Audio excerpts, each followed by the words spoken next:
Hi friends, कैसे हैं आप सब। मेरा नाम है, आप देख रहे हैं मेरा चैनल। आज की वीडियो में मैं बताऊंगा आपको कि टीम व्यूअर को इंस्टॉल और उसको यूज़ कैसे करते हैं। चलिए बिना किसी देरी के इस वीडियो को शुरू करते हैं। और वीडियो को शुरू करने से पहले मेरे चैनल को आप सब्सक्राइब करो, लाइक करो, शेयर करो। Thank you. चलिए बिना किसी देरी के इस वीडियो को शुरू करते हैं। बाय।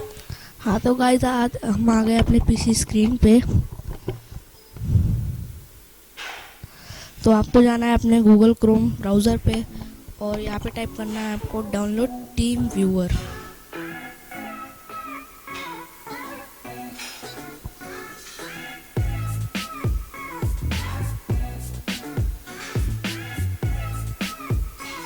डाउनलोड टीम व्यूअर के बाद आपको एंटर मारना है अपने कीबोर्ड पे और ये फर्स्ट लिंक आ जाएगी आपके सामने टीम व्यूअर की। उस पर क्लिक करना है आपको और आपको विंडोज़ के लिए इसको डाउनलोड कर लेना है।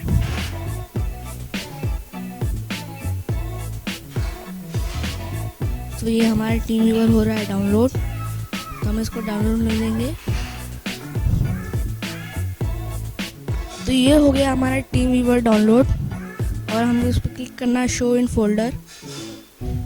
तो ये आ गया हमारा फोल्डर और उस पर तो आपको दिख रहा होगा टीम व्यूअर का सेटअप। इस पर क्लिक करना है, आपको रन पे क्लिक करना है।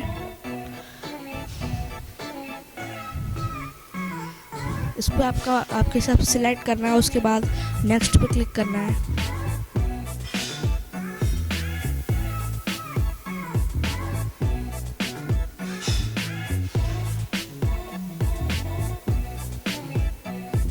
ये हो रहा है आपका टीम व्यूअर इंस्टॉल।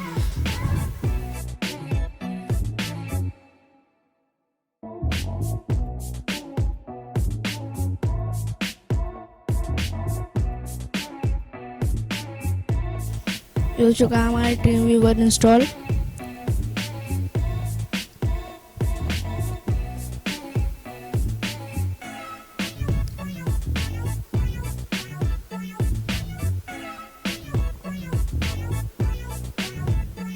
और अब हमको इसको करना है ओपन। ये हो गया हमारा टीम व्यूअर ओपन। अगर आपको इसको यूज़ करना है तो सिंपली आपको क्या करना है, जो आपको आईडी और पासवर्ड दिख रहा है, अगर आपको दूसरे पीसी से आपके पीसी में कनेक्ट करना है तो आपको आईडी पासवर्ड दिख रहा है, तो आपको क्या करना है, सिंपली ये वाली आईडी जो दिख रही है स्क्रीन पे और पासवर्ड दिख रहा है वहाँ पे आपको पेस्ट कर वहाँ पे आपको पेस्ट कर देना है और उसकी आईडी और उसका पासवर्ड आपके इसमें पेस्ट कर देना और सिंपली आपको यहाँ पे कनेक्ट कर देना है। अगर आप रिमोटली कंट्रोल करना चाहें अपने कंप्यूटर को तो आप वो भी कर सकते हो। अगर फाइल ट्रांसफ़र करना है, जैसे कि बहुत सारे सॉफ्टवेयर होते हैं, जैसे ऑडासिटी, अगर आपको दूसरे कंप्यूटर से लेना है तो आप वो भी कर सकते हैं।